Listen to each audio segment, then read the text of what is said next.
বিসমিল্লাহির রহমানির রহিম আলহামদুলিল্লাহি ওয়াহদা ওয়াসসালাতু ওয়াসসালামু আলা মান লা নাবিয়্যা বা'দা আম্মা বা'দ قال الله تبارك وتعالى وتعاونوا على البر والتقوى ولا تعاونوا على الإثم والعدوان আলহামদুলিল্লাহ আজকে আগস্ট মাসের 5 তারিখ বাংলাদেশের এক ঐতিহাসিক দিন।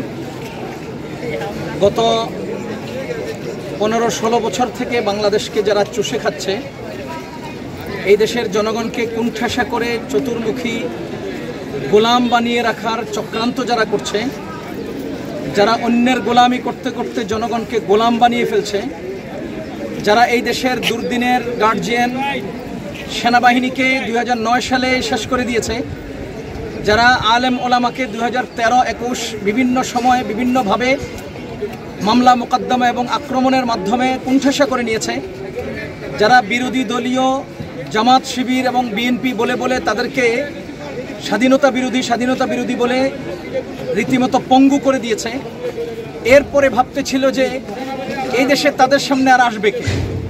বিভিন্নভাবে তারা খোদার আসনটা দখল করে নিয়েছিল, দুনিয়াকে বুঝাতে চেয়েছিল আমাদের সামনে আর কে আসবে। কিন্তু আল্লাহ তাআলার মেহেরবানিতে কোটা সংস্কার নামক ছোট্ট একটা শব্দ বেজে উঠেছে। এই শব্দটা আস্তে আস্তে আওয়াজ বৃদ্ধি পেতে থাকে। এই আওয়াজ বাড়তে বাড়তে হঠাৎ করে বর্তমান সরকার প্রধান এই আওয়াজে প্রচণ্ডভাবে একটা আঘাত করে, মানে আক্রমণাত্মক বক্তব্যের আঘাত। এই আঘাতের দ্বারাই কোটা সংস্কার আন্দোলনের আওয়াজে আগুন ধরে যায়, যে আগুন সারা দেশের বিভিন্ন বড় শহরে ছড়িয়ে পড়ে। এক পর্যায়ে ওই দলেরই আবার সাধারণ সম্পাদক তাদের দলীয় ক্যাডারদেরকে লেলিয়ে দেয়। পরিপ্রেক্ষিতে তাদের উপর আক্রমণ আসে। আল্লাহ তাআলার মেহেরবানিতে ছোট্ট কোটা সংস্কার শব্দটাই আজকে এক অ্যাটম বোমে পরিণত হয়। আজকের এই দিন ঐতিহাসিক দিন। এই দিনে বাংলাদেশের মানুষ গোলামির জিঞ্জির থেকে মুক্তি পাবে। আজকের এই দিন ঐতিহাসিক দিন। অক্টোপাস ছিন্ন করে বাংলাদেশের জনগণ নিজের পায়ে দাঁড়াতে শিখবে। আজকের এই দিনের এই আন্দোলনে ছাত্র জনগণ এবং বাংলার জাতিগোষ্ঠীর সাথে আমরা সবাই এই দেশের নাগরিক হিসেবে ঐক্যবদ্ধভাবে এই সরকারের পতন চাই। সকলের সাথে সুর মিলিয়ে আমরা একই কথা বলতে চাই, এক দফা এক দাবি। অতি সত্বর শেখ হাসিনা গদি ছেড়ে যান, আপনারা পদত্যাগ করুন, তো এই দেশ বাঁচবে। যতদিন ধরে রাখবেন ততদিন মানুষের আরো অনেক ভোগান্তি পোহাতে হবে। সরকারকে বলবো, আপনারা জনগণকে আর প্রশাসনের মুখোমুখি করবেন না। 1971 সালে এতজন মারা যায় নাই, এবার যতজনকে আপনারা মেরেছেন। এত সৈনিক মারা যায় নাই, আপনারা ক্ষমতায় এসে যত সৈনিককে মেরেছেন। শ্রীলঙ্কায় তাদের অভ্যুত্থানে এত লোক মারা যায় নাই যতটা আজকে বাংলাদেশে মারা গেছে।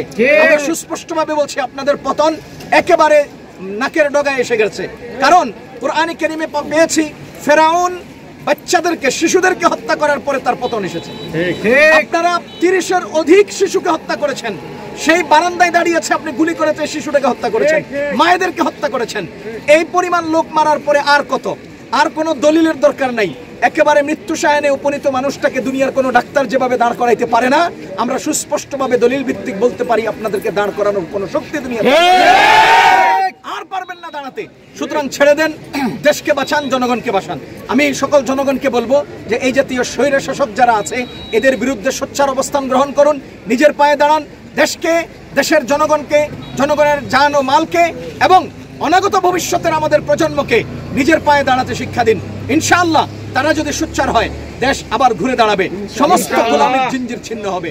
আরে আজ থেকে 17 বছর আগে আপনারা ক্ষমতা নিয়েছেন, যে সময় 7 বছরের একটা বাচ্চা প্রথম শব্দ শুনেছে আওয়ামী লীগ, দ্বিতীয় শব্দ শুনেছে আওয়ামী লীগ, আজকে 24টা বছর বয়স তার, এ পর্যন্ত সে আওয়ামী লীগের বাইরে কোনো শব্দ শুনে নাই। তারাই আজকে আওয়ামী লীগের বিরুদ্ধে গেল কেন? এর মূল কারণটা কি? ওটা তদন্ত করে বের করেন। আর কত জুলুম করবেন? যাদেরকে আপনারা মিথ্যা ইতিহাস শিখিয়ে বড় করেছেন, তারাই আপনাদের টুটি চেপে ধরেছে। ইনশাআল্লাহ এই চাপ থেকে আপনারা আর বাঁচতে পারবেন। আমরা বলবো, জলদি ছেড়ে দেন, দেশকে বাঁচান, জনগণকে বাঁচান। আল্লাহ তাআলা এই দেশকে হেফাজত করুন। আভ্যন্তরীণ সকল মির্জাফরদের থেকে এই দেশকে রক্ষা করুন। বহিরাগত সব হালাকুখানদের আগ্রাসনকে আল্লাহ ধূলিসাৎ করে এই দেশের আসমান জমিন এবং জান, মানুষের জান মালকে হেফাজত করুন। সুবহানাল্লাহি ওয়া বিহামদিহি, সুবহানাকাল্লাহুম্মা ওয়া বিহামদিকা, আশহাদু আল্লা ইলাহা ইল্লা আনতা, আস্তাগফিরুকা ওয়া আতুবু ইলাইক।